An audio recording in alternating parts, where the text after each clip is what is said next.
Boa noite, pessoal. Boa noite. Vamos dando um oi aí para saber se já está online. Acho que já está online aqui, estou verificando. Sejam bem-vindos aqui à nossa live. Vamos tratar hoje aqui sobre o tema do direito ambiental, né? Sejam bem-vindos.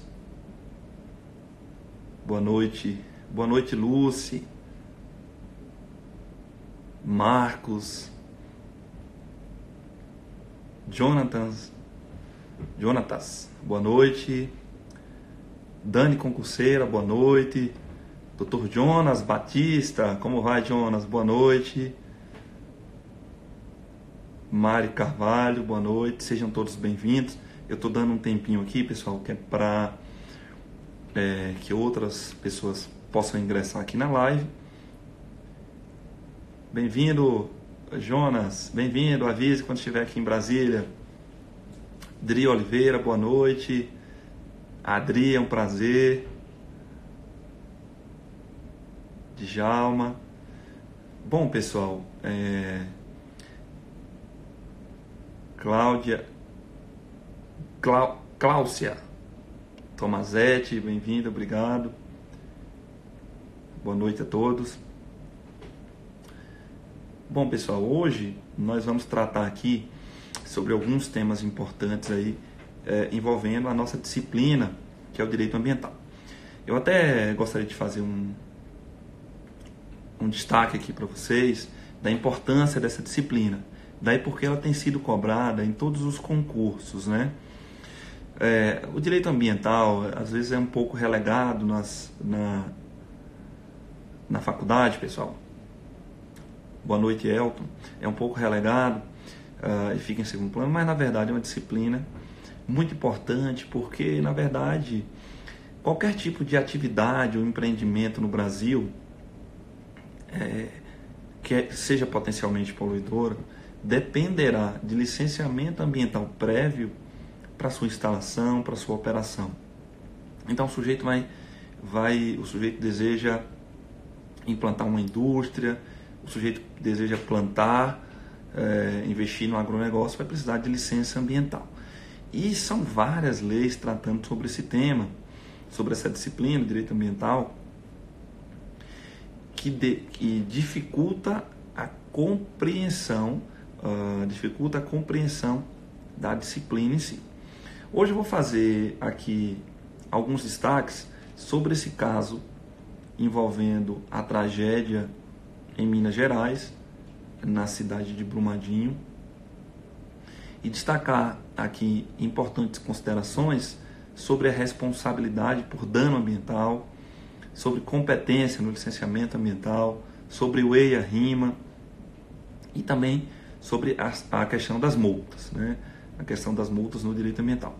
Antes disso, eu queria trazer para vocês aí, especialmente para quem ainda não assistiu às minhas aulas, trazer para vocês o seguinte: o direito ambiental ele forma um microsistema jurídico de tutela ambiental. Existe então um microsistema jurídico de tutela ambiental que você precisa compreender para raciocinar sobre direito ambiental. E o microsistema jurídico é formado por 4 sisteminhas. O SISNAMA, Sistema Nacional do Meio Ambiente, é importante comprar porque nós tivemos várias alterações no ano passado, no final do ano e no início desse ano. Então nós temos 4 sistemas: SISNAMA, Sistema Nacional do Meio Ambiente; SNUC, Sistema Nacional de Unidades de Conservação da Natureza; SINCRE, Sistema Nacional de Gerenciamento de Recursos Hídricos; e o SISRESPIA, que é o Sistema de Responsabilização por Ilícito Ambiental. Nós precisamos compreender esses 4 sistemas. No primeiro sistema, SISNAMA, nós estudamos o quê? A estrutura, a política nacional, objetivos e instrumentos. Então, no primeiro sistema, no SISNAMA, nós estudamos 4 subelementos. A estrutura do SISNAMA, que nada mais é do que o conjunto de órgãos e entidades que compõem esse sistema, que são responsáveis pela proteção do meio ambiente no Brasil. Tá? Então, primeiro o sistema, a estrutura, depois a política nacional, Em seguida, os objetivos e, por fim, os instrumentos ou ferramentas jurídicas. Isso nós estudamos no primeiro sistema, que é o Sistema Nacional do Meio Ambiente. Professor, e no segundo sistema, o Sistema Nacional de Unidades de Conservação da Natureza? Nós estudamos a mesmíssima coisa. A estrutura do Sistema Nacional de Unidades de Conservação, ou seja, o conjunto de órgãos e entidades que compõem este sistema, a sua política nacional, objetivos e instrumentos, que são as ferramentas jurídicas. No terceiro sistema, professor, Sistema Nacional de Gerenciamento de Recursos Hídricos, a mesma coisa. Nós estudamos a estrutura, que é o conjunto de órgãos e entidades que compõem o Sistema Nacional de Gerenciamento e que fazem a proteção e a gestão da água no Brasil, a política nacional, objetivos e instrumentos. E, por fim, o sistema de responsabilização, no qual estudamos os tipos de responsabilidade por dano ambiental, o processo civil ambiental, que está cunhado, praticamente aí na jurisprudência do Superior Tribunal de Justiça, e, por fim, vemos os princípios ambientais. Então, tenho 4 sistemas que formam um microsistema jurídico de tutela ambiental: Cisnama, SNUC, SINGRE, CISRESPIA. No Cisnama, e aí a gente traz o gancho para entrar no caso lá de Brumadinho. No Cisnama, o primeiro elemento é a estrutura.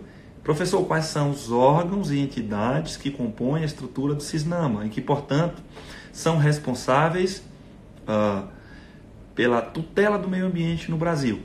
E aí a Lei 6938 traz o rol destes órgãos no artigo 6º.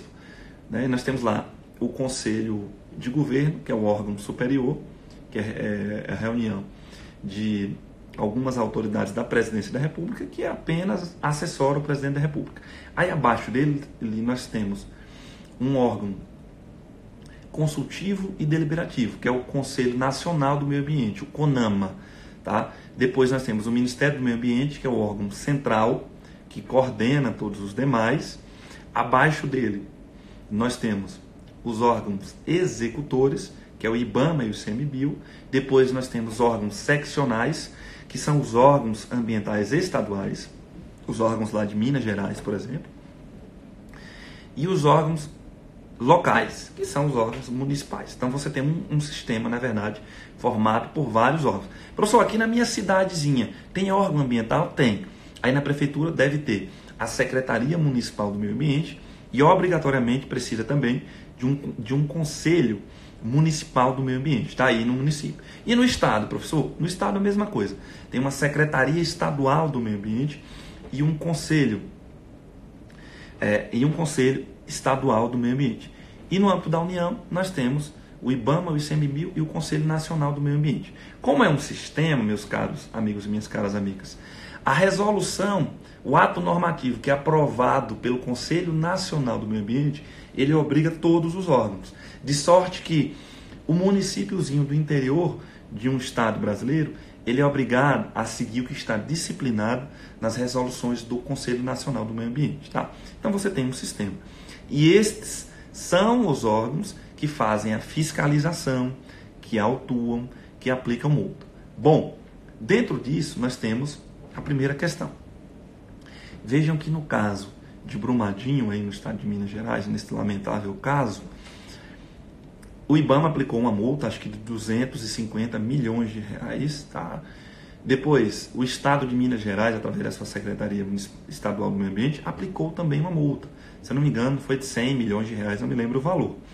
E agora o município também aplicou uma multa aí de cerca de 90 milhões de reais. Aí nós temos a primeira pergunta. Professor, a empresa que era responsável lá por a barragem que rompeu, a empresa Vale, é uma sociedade anônima, ela vai ser obrigada a pagar todas as multas, a multa aplicada pelo município, pelo Estado e pela União? Sim, professor, porque veja, se nós temos um único ilícito administrativo ambiental, não seria bis in idem administrativo aplicar 3 multas em razão do mesmo fato ilícito?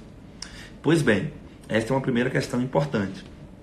De fato, meus caros, todos os órgãos ambientais do Sistema Nacional do Meio Ambiente possuem competência para fiscalizar para fiscalizar, para aplicar multas, para autuar, para, portanto, embargar atividades e empreendimentos. Todos. Artigo 17, parágrafo 4º da Lei Complementar 140 de 2011. Todos têm competência para fiscalizar. Então, professor, quer dizer que todos irão pagar a multa? Não. Aliás, quer dizer então que todas as 3 multas serão pagas, serão devidas, serão executadas? Não. E aí tem uma pequena celeuma. Por quê? Porque na Lei 9.605 de 98, você estuda essa lei, que é a lei chamada dos crimes ambientais, mas também trata das infrações administrativas ambientais. A lei, meus caros, esta lei dispõe o seguinte, que o pagamento da multa aplicada pelo Estado, pelos municípios, pelo Distrito Federal ou até pelos territórios, está lá na lei, dispensa o pagamento da multa aplicada pela União, no caso pelo IBAMA.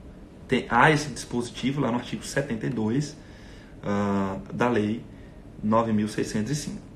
Porém, agora, em 2011, na Lei Complementar 140, há um outro dispositivo que diz o seguinte: neste caso, onde houver simultaneidade de lavratura de auto de infração, simultaneidade de aplicação de multas, prevalecerá uma só multa. Uma só multa, tá? E qual multa prevalece, professor? Prevalece a multa ambiental aplicada pelo órgão ambiental que tem competência para licenciar a atividade, para conceder a licença ambiental, para fornecer a licença. Então, no caso de Minas Gerais, e aí já entrando num segundo tópico, que é competência para licenciar, né, para conceder a licença ambiental, entrando no caso de Minas Gerais, quem seria então, professor, o órgão ambiental do CISNAMA, porque eu já aprendi aqui que tem um Sistema Nacional do Meio Ambiente, que tem um conjunto de órgãos e entidades que fazem essa fiscalização, que fazem a proteção do meio ambiente, eu já entendi isso. Desde os órgãos municipais, passando pelos estados, pelo Distrito Federal e chegando também na União. Eu sei que existe esse conjunto de órgãos. Aí eu pergunto ao senhor, lá no caso de Minas Gerais, quem era competente para conceder a licença ambiental para instalar aquela barragem ali? Quem é competente, professor? Professor, seria a União competente através do IBAMA, porque se trata de caso envolvendo minérios, e os minérios, como nós sabemos, pertencem à União, né? Os minerais pertencem à União. Será que seria a União? É uma boa pergunta, né? É uma boa pergunta. Então, pessoal, recapitulando. No caso de Brumadinho, em que a Vale recebeu 3 multas ambientais, uma multa aplicada, um auto de infração, uma multa aplicada pelo município, outra pelo Estado e outra pela União através do IBAMA, qual das multas deve prevalecer? A Vale pagará todas as multas? Não. Eu já disse aqui que a Lei Complementar 140 de 2011, portanto mais nova, né, posterior à Lei 9.605, ela derrogou, no meu entender, a Lei 9.605, de sorte que vai prevalecer, portanto, a multa ambiental aplicada pelo órgão ambiental, que é originalmente competente para conceder a licença. E quem seria esse órgão, professor?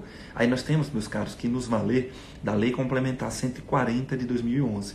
Esta lei complementar, ela foi aprovada com base no parágrafo único do artigo 23 da Constituição da República.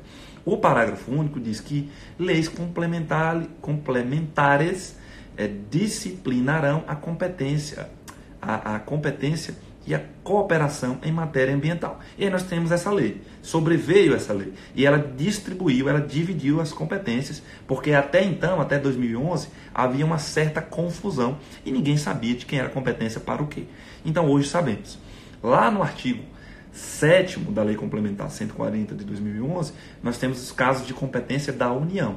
E quando eu falo da União, entendam IBAMA, que é o IBAMA, que é a autarquia federal responsável pelas competências de fiscalização e de licenciamento no âmbito federal. É o IBAMA, já estou dizendo para vocês. Então, quando eu falo União, IBAMA. Então, lá no artigo 7º eu tenho os casos de competência do IBAMA. No artigo 9º, eu tenho os casos de competência dos municípios. Todo o resto que sobra pertence aos estados. Então, Então já dá para entender que quem tem a maior parcela de competência para conceder licenciamento ambiental é justamente os estados, né? São os estados. Então, recapitulando, artigo 7º, tem lá um rol de atividades e empreendimentos que são da competência, um rol restrito, que são da competência da União, através do IBAMA. De sorte que no artigo 9º, eu tenho um outro rol que disciplina as competências dos municípios.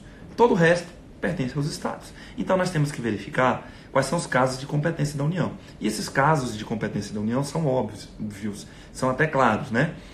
Rodovias federais, ferrovias federais, portos organizados, né? que pertencem também à União, mas também empreendimentos e atividades em rios federais. E quais são os rios federais, professor? São aqueles rios que cortam 2 ou mais estados. São rios federais, por exemplo, o Rio São Francisco, ou o rio que provém de outro país, ou o rio que segue para outro país, também é um rio federal, ou o rio que faz divisa com outro país, como o rio Mamoré, o rio Guaporé, que faz divisa com a Bolívia, lá no estado de Rondônia. Então, se houver a instalação de uma atividade, de um empreendimento em um rio desse, a competência também será da União. Também será da União a competência para licenciar atividades e empreendimentos, meus caros. Atividades e empreendimentos envolvendo material radioativo. Está lá no artigo 7º, na Lei Complementar 140. Também será, portanto, da competência aí da União. Interessante, por exemplo, trazer um exemplo que é a transposição do Rio São Francisco. A transposição do Rio São Francisco é uma transposição em um rio federal. De quem é a competência, quem concedeu a licença para essas obras de transposição do Rio São Francisco. Quem concedeu, meus caros, foi o IBAMA, porque é um rio federal, correto? Ah, professor, então me diga uma coisa. Neste caso que o senhor está colocando, transposição do Rio São Francisco, que a competência é da União através do IBAMA, pode um município, através de um fiscal municipal ambiental, aplicar uma multa para aquela empresa? Pode, porque todo mundo pode fiscalizar. Pode o Estado de Pernambuco, naquele caso lá da transposição do Rio São Francisco, aplicar uma multa? Pode, porque todos têm o dever e têm a faculdade de fiscalizar. Porém, a multa que vai prevalecer é a multa lavrada pelo órgão ambiental, que é originalmente competente. Então, nesse caso, por exemplo, do Rio São Francisco, da transposição, prevaleceria a multa lavrada, o auto de infração lavrado pelo IBAMA, a multa aplicada pelo IBAMA. E no caso de Sobradinho, professor? Perdão, e no caso de Brumadinho, professor? No estado de Minas Gerais. Bom, neste caso, meus caros, me parece que a competência para o licenciamento ambiental pertence ao estado de Minas Gerais. Então, provavelmente foi o estado de Minas Gerais que concedeu a licença ambiental. Vamos lembrar aqui, ó, licença prévia, depois concedeu a licença de instalação e, por último, concedeu a licença de operação, que vale de 4 a 10 anos. Então, se, neste caso, foi o estado de Minas, se foi o estado de Minas Gerais que concedeu a licença ambiental, prevalecerá, então, a multa, o auto de infração lavrado pelo estado de Minas Gerais, ainda que nós tenhamos autos de infrações lavrados pelo IBAMA ou pelo município. Tá? Claro, eu estou falando da mesma hipótese de incidência, estou falando da mesma infração. Tá? Então, é o que tem prevalecido, já anote aí para a sua prova, porque este caso vai repercutir nas provas de concurso. E nós estamos falando até agora só da responsabilidade administrativa, porque nós devemos nos lembrar aqui que o artigo 225 da Constituição da República estabelece que há uma tríplice responsabilização no caso de ilícito ambiental. Tríplice responsabilização. É isso aí. Sara Cardoso, muito obrigado. Muito obrigado, Sara. Professor Jailton, estamos juntos. Então há uma tríplice responsabilização, civil, administrativa e criminal, pelo mesmo fato. Então, no caso ali de Brumadinho, meus caros, não se enganem, haverá tríplice responsabilização. Vamos começar pela responsabilização administrativa, que já estamos falando aqui, através da lavratura de autos de infração. Professor, e quais são os tipos de sanções possíveis? Sanções administrativas, falando somente da responsabilização administrativa. Gilcélia. Obrigado, Gilcélia. Dans Mages. Obrigado, Dans Mages. Então, quais são os tipos? Nós temos desde advertência, passando por multa, mas temos também, meus caros, sanções mais gravosas, como as sanções de suspensão e de cancelamento da autorização de funcionamento, de perda de benefícios fiscais e financeiros, tá? Então nós temos várias sanções. A mais famosa mesmo é a multa, né, que é sempre aplicada nestes casos. A responsabilidade administrativa por ilícito ambiental é subjetiva, tá? Vamos deixar logo claro. Obrigado, Fabrício. A responsabilidade administrativa é subjetiva. Então, portanto, nós precisamos comprovar a conduta, o nexo causal e o dano, mas nós temos que comprovar dolo ou culpa, tá? Para responsabilização administrativa. Vai cair na sua prova, marca lá. Mas e a responsabilização civil, professor? A obrigação de indenizar pelo dano causado. Essa é a objetiva, tá? A responsabilização civil por dano ambiental é objetiva. Significa dizer que nós não precisamos demonstrar dolo ou culpa para imputar essa responsabilização. Nós temos apenas que demonstrar a conduta, o nexo causal e o próprio dano, tá? E essa responsabilização civil, ela é objetiva e calcada e fundada em uma teoria chamada teoria do risco integral.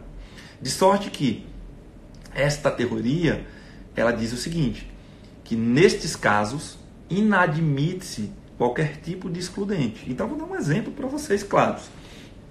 O caso de Brumadinho. Vamos supor, não sabemos, que ela rompeu por negligência mesmo, né? Por negligência, por falta de cuidado, de reparo, de manutenção. Isso é uma coisa. Agora vamos supor diferente. Vamos supor que lá havia uma barragem. Não, Thaís. Na seara administrativa é subjetiva, tá? Subjetiva. Objetiva apenas na seara civil. Seara civil. Anote aí. E vamos lá. Vamos supor então que a Vale cumpria todas as regras, tinha licença ambiental, estava rigorosamente dentro da legislação ambiental. Mas caiu um raio na barragem e a barragem rompeu. Ou nós tivemos um abalo sísmico e a barragem rompeu. É um fato da natureza, né? É um caso fortuito, força maior. Na verdade, não há nem diferenciação precisa na doutrina, como assenta aí José dos Santos Carvalho. Então, na verdade, nós temos ali um caso fortuito, uma força maior. Pode a Vale alegar excludente de ilicitude em razão deste fenômeno da natureza? Não pode. Não pode, porque a responsabilidade é objetiva e calcada na teoria do risco integral. O empreendedor assume todos os riscos. Neste caso, meus caros, o empreendedor assume todos os riscos, de sorte que, se ele causar dano, responde. Não interessa. E nem precisa comprovar dolo ou culpa. Vamos lá. Respondendo uma pergunta aqui da Ana B. Canedo. Ana, a responsabilidade, o licenciamento ambiental, a distribuição da competência para o licenciamento ambiental está na Lei Complementar 140, o rol do artigo 7º para a União, através do IBAMA, artigo 9º para os municípios e o que sobra pertence aos estados. Ela, na verdade, é uma competência residual, né? E eu devo te lembrar que o licenciamento foi feito lá para a instalação e operação da barragem. E, na verdade, nem é uma barragem, é um reservatório, porque não é um rio, né? Mas se fosse um rio, seria estadual. Então, portanto, seria a competência do Estado. Se fosse um rio federal, aí sim, seria a competência da União. Então, voltando aqui à responsabilidade civil por ilícito ambiental, pelo dano ambiental, a responsabilidade civil é objetiva e calcada na teoria do risco integral, tá? Não admite nenhum tipo de excludente. Tem uma coisa muito interessante aí, tratando da responsabilidade civil, que é o seguinte, e aí é uma preocupação minha, porque eu constatei, desde quando eu já era procurador federal atuante no IBAMA, na Bahia, como também no período em que eu fui promotor de justiça na Bahia, que eu pude constatar. O problema é o seguinte: você observa que a maior parcela de competência para licenciar atividades e empreendimentos poluidores pertence aos estados, tá? E uma outra parcela aos municípios. Problema: estados e municípios, na sua maior parte, não estão preparados para assumir estas atribuições, estas competências. Estão sujeitos a fraude, estão sujeitos à cooptação, estão sujeitos à corrupção e também, meus caros, falta estrutura, falta capacitação, tá? E esse é um grandíssimo problema. Porque a maior parte de atividades e empreendimentos poluidores no Brasil são licenciados pelos estados e pelos municípios. E este é um grande problema, né? Eu, por exemplo, constatei lá, e aí é uma jurisprudência da STJ para sua prova, eu constatei várias vezes municípios fraudando licenças ambientais. É isso mesmo, tá? Os municípios, através de servidores e até do prefeito, fraudavam licenças ambientais. Casos assim, ó, o sujeito lá, o grande empresário da região, tem uma terra, tem uma área rural, quer plantar soja, quer plantar milho, quer plantar algodão, quer plantar manga irrigada. Ele tem lá 100 hectares, ele tem lá 1.000 hectares, 1.000 campos de futebol. E ele precisa de uma licença ambiental para desmatar a área, para fazer o plantio daquela espécie que ele deseja explorar, tá? Ele precisa da licença ambiental e da ASV, que é a autorização de supressão vegetal. Então ele precisa desse documento, ele vai até o prefeito e até os servidores, né? Não são todos, tá, pessoal, pelo amor de Deus, mas constatei e posso falar. E eles se reúnem em conluio, paga pela licença. E o município vai e concede a licença ambiental e dá a autorização de supressão vegetal. Aí o sujeito vai lá e desmata 1.000 hectares. Não verifica se tem espécimes raras da fauna e da flora, não verifica se tem nascentes ou olhos d'água de rios, não verifica nada e desmata tudo, causando dano ambiental, tá? E aí, meus caros, você tem um dano ambiental com base em uma licença ambiental inválida, fraudada. Temos que nos lembrar que o conceito de poluidor na lei é amplo. Nós temos o poluidor direto e indireto. E o poluidor pode ser pessoa física ou jurídica, de direito privado ou de direito público. Então, estados e municípios podem ser responsabilizados civilmente por dano ao meio ambiente na condição de poluidor indireto. Esses casos dos municípios que eu constatei na Bahia comprovam isso. Vou tratar aqui do caso de Brumadinho. Vamos supor que o Estado de Minas, que era quem tem a competência para licenciar e quem forneceu a licença ambiental. Olá, Carla. Vamos supor que o Estado de Minas tenha sido omisso na fiscalização. Foi omisso. Se ele foi omisso na fiscalização, ele é considerado poluidor indireto. Verifiquem na lei 6938, se eu não me engano, artigo 14. Ele é o poluidor indireto, tá? E o poluidor direto, quem é, professor? O poluidor direto é a Vale. Então você tem uma responsabilidade solidária entre poluidor direto e poluidor indireto. Então, professor, o senhor quer me dizer que se o município de Minas Gerais quiser ajuizar uma ação para cobrar uma indenização pelos danos ambientais contra a Vale, a poluidora direta, e o Estado de Minas, poluidor indireto, se ficar, né, demonstrado que houve omissão na fiscalização, ele pode? Pode. E os dois podem ser condenados? Podem. Então, o senhor quer dizer que, neste caso, há uma solidariedade entre o poluidor direto e o indireto, mesmo sendo o poder público o poluidor indireto? Exatamente, vai cair na sua prova, tá?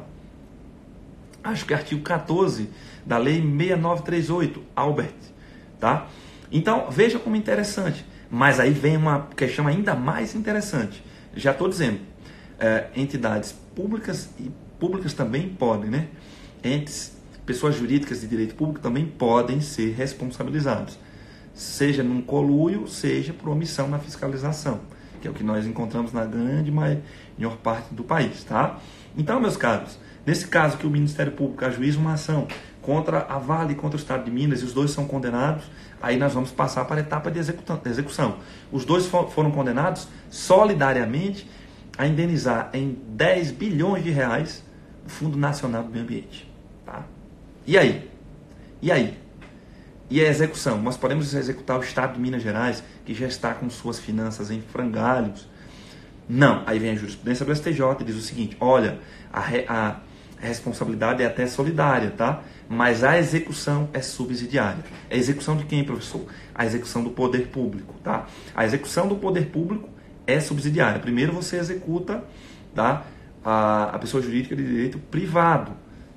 Somente se não tiver recursos financeiros suficientes, aí você pode executar o poder público. Jurisprudência do STJ cai na prova, tá? Então vocês ficam sabendo já sobre isso. Uma outra coisa interessante é que esse é o típico caso em que o MP estadual vai poder atuar na Justiça Federal. É mesmo, professor? É, porque vejam, seguramente o MP, como houve no caso de Mariana, vai propor as ações. Já propôs, né? Já tem aí bloqueios na Justiça Estadual. MP já propôs e tal. Mas daqui a pouco o MPF e a própria Procuradoria-Geral Federal da AGU também irão propor ações. Só que aí na Justiça Federal, né? Porque tendo em um dos polos a União, né, ou a autarquia federal, necessariamente teremos que ir aí para a Justiça Federal, por força do artigo 109 da Constituição. Então você vai ter ações civis públicas na esfera estadual. Obrigado, Cláudia. Você vai ter ações civis públicas movidas pelo MP estadual na esfera estadual e ações civis públicas movidas pelo MPF e pela Procuradoria-Geral Federal na Justiça Federal, com o mesmo objeto.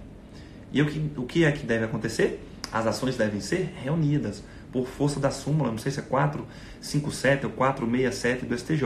Elas são reunidas na Justiça Federal e vão tramitar lá. E o MP vai o MP estadual vai continuar à frente da sua ação, que moveu no Estado, mas que agora tramita na Justiça Federal, porque a ação é dele, mas na Justiça Federal. É uma questão muito interessante, muito importante, que pode vir a cair nas provas de concurso aí. Então, questões importantes. É bom lembrar também, meus caros amigos, minhas caras amigas, que a Agência Nacional de Mineração, que é um antigo Departamento Nacional, DNPM, né, Departamento Nacional de Produção Mineral, hoje é uma agência reguladora, a Agência Nacional de Mineração. A Agência Nacional de Mineração, ela não é órgão ambiental. Ela é uma autarquia, tá? Porque a gente chama de órgão no sistema. Ela não é órgão ambiental, tá? A Agência Nacional de Mineração, ela concede licença minerária. A licença para explorar mineral que pertence à União. Ela concede essa licença, mas o empreendedor, além da licença minerária, a licença para explorar o minério de ferro, a licença para explorar os minerais da União, que é realmente concedida pela Agência Nacional de Mineração, o empreendedor vai buscar a licença ambiental. E ele vai buscar perante os órgãos ambientais do primeiro sisteminha, dos 4 sistemas que eu comecei aqui a live, do CISNAMA, tá? Então vai buscar aí dos órgãos ambientais de acordo com a Lei Complementar 140. É bom ficar claro para não fazer confusão, meus caros.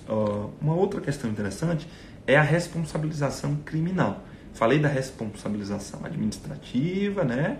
Que todos podem fiscalizar, aplicar multas, embargar sem problema nenhum, mas vai prevalecer o auto de infração do órgão ambiental que é originalmente competente para conceder a licença, né? E aí nós vamos ver na Lei Complementar 140.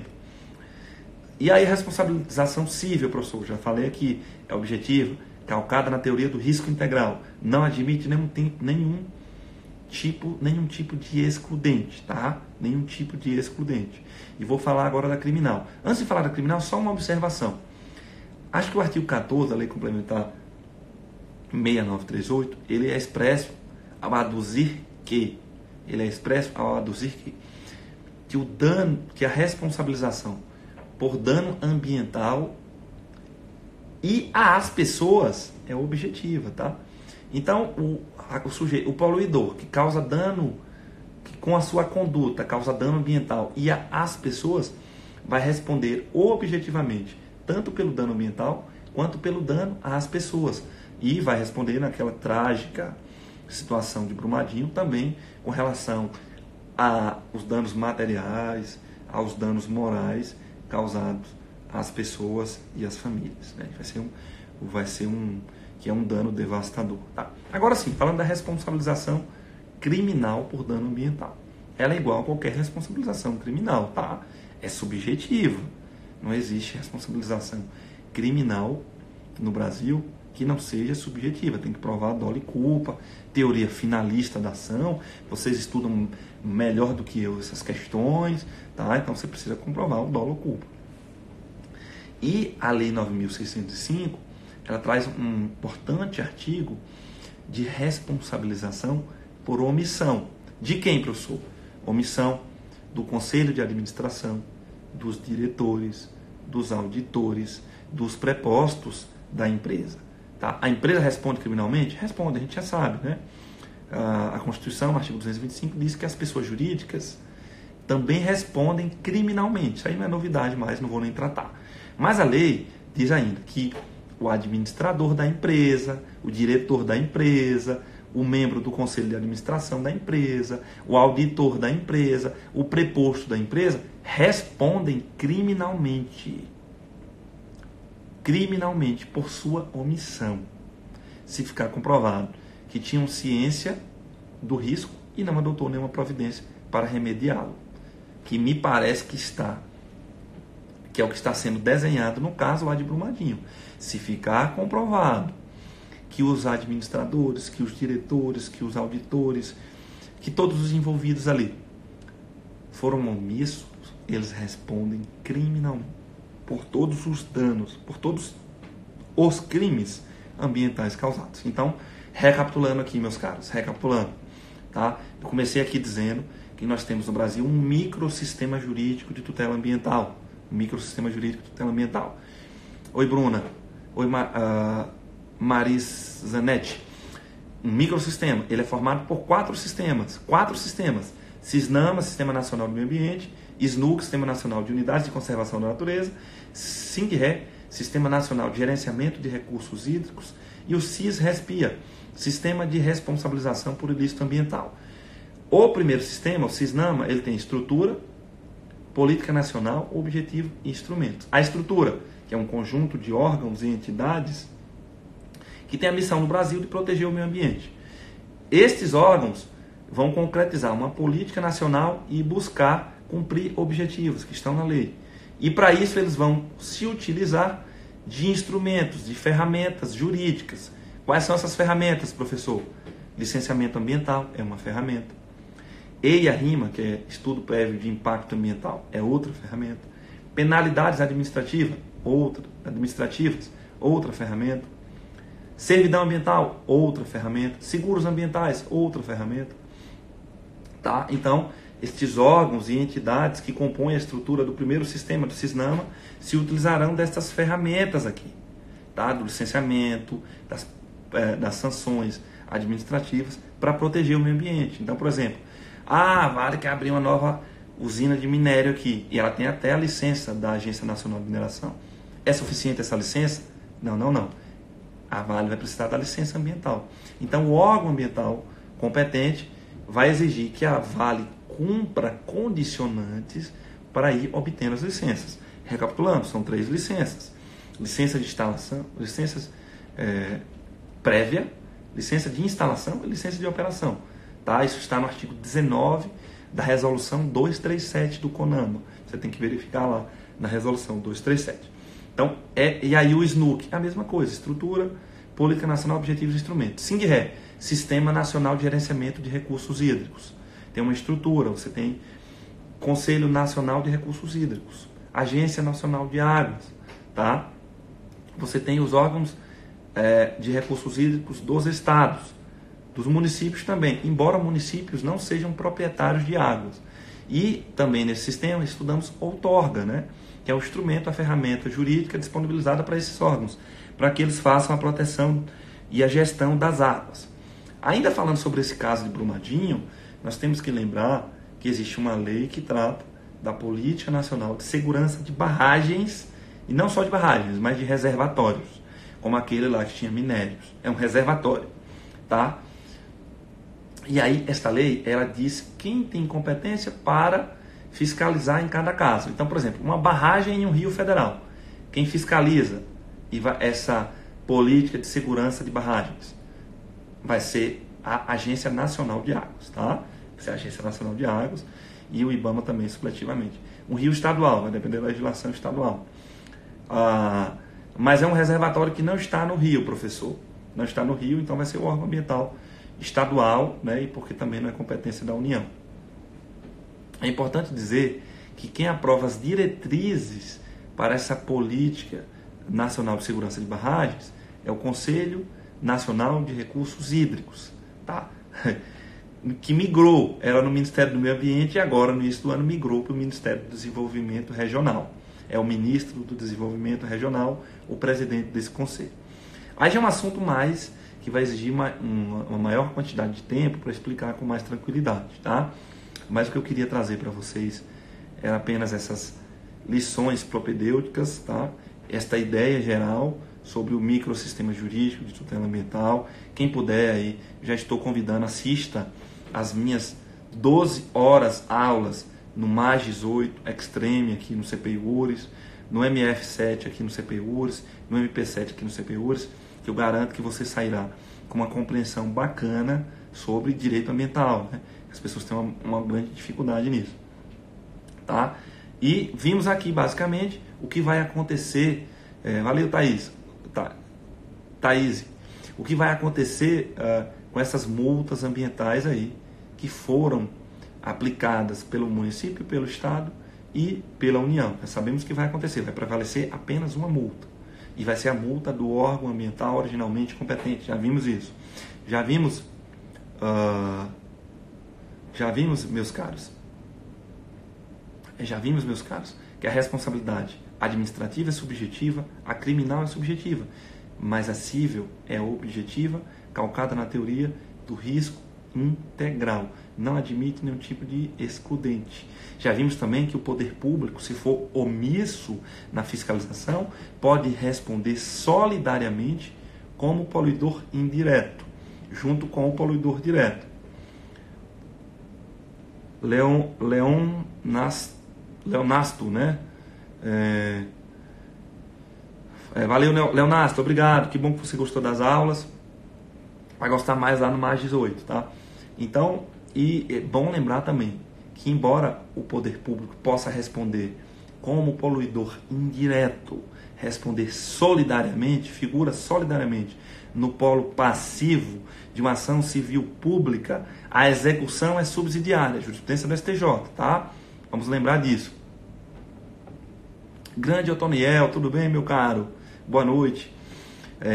Então é importante que saibamos dessas questões todas aí, que é muito importante aí para esclarecer não só os fatos de Brumadinho. E por fim, creio que uma sugestão importante para contornar esses problemas de omissão de fiscalização de órgãos ambientais estaduais e municipais, meus caros, seria o governo federal absorver a competência para o licenciamento em praticamente todos os casos. Absorver, meus caros, a competência. Professor, então seria necessário aprovar uma nova lei complementar, né? Exige um quórum qualificado, lei complementar, mais difícil de passar no Congresso, lá tem embates entre ruralistas e ambientalistas. Seria necessário aprovar então uma nova lei complementar para atribuir mais competência ao IBAMA e suprimir competência dos estados e municípios? Não necessariamente, porque a lei complementar 140, ela autoriza que o presidente da República baixe decreto ampliando o rol de competências da União, tá? Depois de aprovado aí pela comissão tripartite. E já aconteceu, o decreto 8.437 de 2015 ampliou esse rol. Então, na verdade, é possível se ampliar ainda mais, para, por exemplo, absorver todos os casos envolvendo mineração. Não interessa se é em rio federal, se é em rio estadual, não interessa onde. Todos os casos envolvendo mineração vai ser de competência do IBAMA, porque o IBAMA é um órgão ambiental que funciona bem, tem uma boa equipe, bons servidores, tem know-how, tem tecnologia, tem condições de assumir, fiscalizar e cuidar melhor desta questão, tá? Então é possível sim, por decreto, se ampliar o rol de competências para o licenciamento ambiental e atribuí-la à União através do IBAMA, via decreto, tá? Porque a lei complementar autoriza isso. Meus caros, acho que falamos aí por 45 minutos, já falamos bastante, tá? Acho que era isso por enquanto. Por favor, me sigam lá no Instagram, Rafael Rocha, professor Rafael Rocha lá no Instagram. Mande dúvidas, sugestões, questionamentos, fiquem à vontade, tá?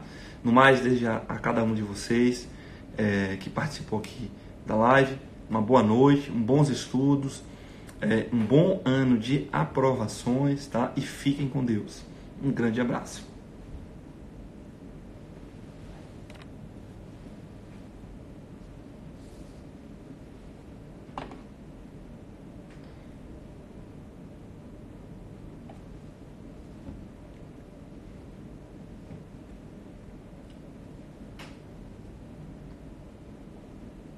Oi, Regiane, tchau.